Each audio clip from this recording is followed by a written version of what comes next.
वाजताच्या दरम्यान ही घटना घडलेली आहे। बस धावती होती की बस स्टँडमध्येच बस उभी होती? हा सगळ्या घटना नक्की कशी घडली? ॲक्च्युली ही जी मुलगी आहे ही पुण्यामध्ये कामाला आहे ती, आणि ती इथून फलटणला तिच्या गावी चाललेली होती। सकाळी 5:30 पावणे 6च्या दरम्यानची ही गोष्ट आहे। ती स्वारगेट बस स्टँडमध्ये बससाठी थांबलेली होती ती। तर त्यावेळेला आरोपी जो आहे तो तिथं गेलेला होता, तिच्याकडेनं फिरताना पण दिसतोय, आणि तिच्या शेजारी बसलेला एक माणूस उठून गेलेला आहे। हे दोघांचं बोलणं चालल्यावरती आरोपी तिच्याशी बोललेला आहे, तिच्याशी गोड गोड बोलून त्यानं ओळख करून घेतली तिच्याशी, आणि तिला म्हटलं की फलटणची कुठं जाते ताई असं तिला विचारलं। तर ती म्हटली की मला फलटणला जायचं आहे। तर तो म्हटला की सातारची बस जी आहे ती इथं नाही लागत म्हणे, तिकडं लागलेली आहे म्हणे। तर ती म्हटली नाही, बस इथंच लागते म्हणून मी इथं बसलेली आहे। तर तो म्हटला की नाही, तिकडं लागलेली आहे, चल म्हणे मी तुला घेऊन जातो। आणि CCTV फुटेजमध्ये ती मुलगी त्याच्याबरोबर जाताना दिसते आपल्याला। तर ती त्याच्याबरोबर गेली, आणि तिथं गेल्यानंतर बसमध्ये अंधार होता म्हणून तिनं हा प्रश्न काढला की बसमध्ये तर अंधार आहे म्हटली ती। तर त्यावेळेला तो म्हटला की ही रात्रीची लेटची बस आहे, त्यामुळे लोक झोपलेले आहेत म्हणून दिवे बंद आहेत, तू वरती चढून टॉर्चने चेक करू शकते। आणि मग तिला असं गोड बोलून त्यानं वरती चढायला सांगितलं। ती ज्यावेळेला टॉर्च लावायसाठी वरती गेली त्यावेळेला मग यानं मागून दरवाजा लावून घेतला, आणि तिच्या बाबतीत हा अतिप्रसंग घडलेला आहे तिथे। त्याच्यानंतर तो आरोपी उतरून गेला, ही मुलगी बसमधनं उतरली, आणि आपल्या बसने म्हणजे कुठंही तिथं दुसऱ्या बसचा एक ड्रायव्हर तिथं दिसत आहे वगैरे, पण ती उतरून दुसऱ्या बसने आपल्या गावी चाललेली होती। आणि जात असताना मग तिनं मित्राशी बोलली, आणि मित्रांना सांगितल्यानंतर ती पोलीस स्टेशनला इथं कंप्लेंट देण्यासाठी आली। काल ती इथं पोलीस स्टेशनला आल्यानंतर तिनं कंप्लेंट दिल्यानंतर आम्ही इमिजिएट CCTV फुटेज काढलेले आहेत तिथले। त्या CCTV फुटेजमध्ये आरोपी आम्हाला निष्पन्न झालेला आहे। सदर आरोपी हा ग्रामीणच्या हद्दीतला शिरूर गावचा आहे। याच्यावरती पूर्वी 392 सारखे शिरूर शिक्रापूरला गुन्हे दाखल आहेत, आणि आरोपीची हे झालेलं आहे, निष्पन्न झालेलं आहे ह्याच्यातला।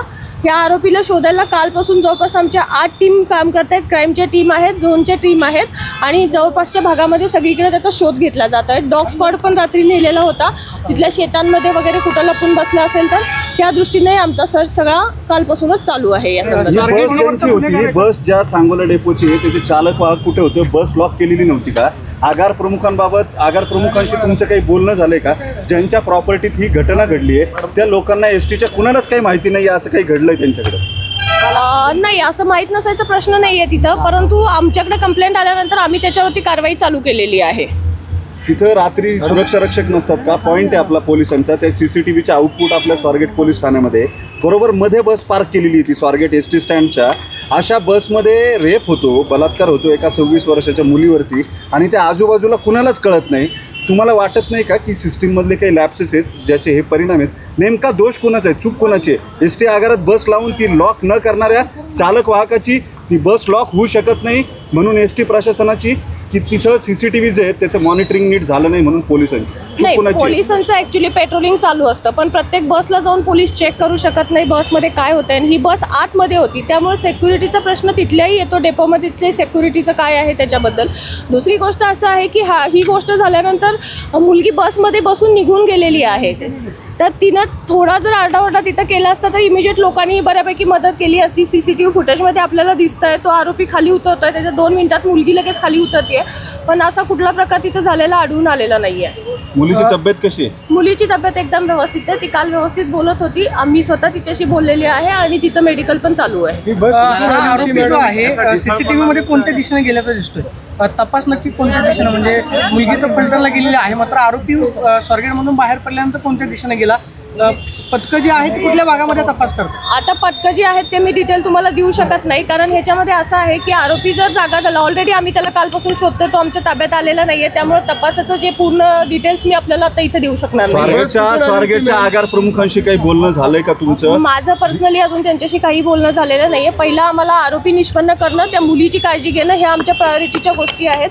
त्या झाल्यानंतर आज आता आम्ही त्याच्यामध्ये माहिती घेऊ त्यांच्याकडूनही, त्यांच्याशी बोलणं करून घेऊ। आणि त्याच बसमध्ये हा आरोपी प्रवासी कशी आतमध्ये नाही, त्याच्याबद्दल मी डिटेल घेतलेले नाही आहेत बसच्या बाबतीतले। त्या फक्त बस आम्ही सिक्युअर करून ठेवलेली आहे, कारण आम्हाला मेन म्हणजे पहिला आरोपी तो ताब्यात घेणं हे आमच्यासाठी फार महत्त्वाचं आहे, आणि दुसरी गोष्ट म्हणजे मुलीची मेडिकल करून घेणं आणि तिचं मानसिक स्वास्थ्य, त्याचबरोबर टीम लावून सगळीकडचं तपासावरती कॉन्सन्ट्रेट करणं हे महत्त्वाचं आहे। त्याच्यामध्ये आता हे पॉईंट तपासा दरम्यान आम्ही घेऊ।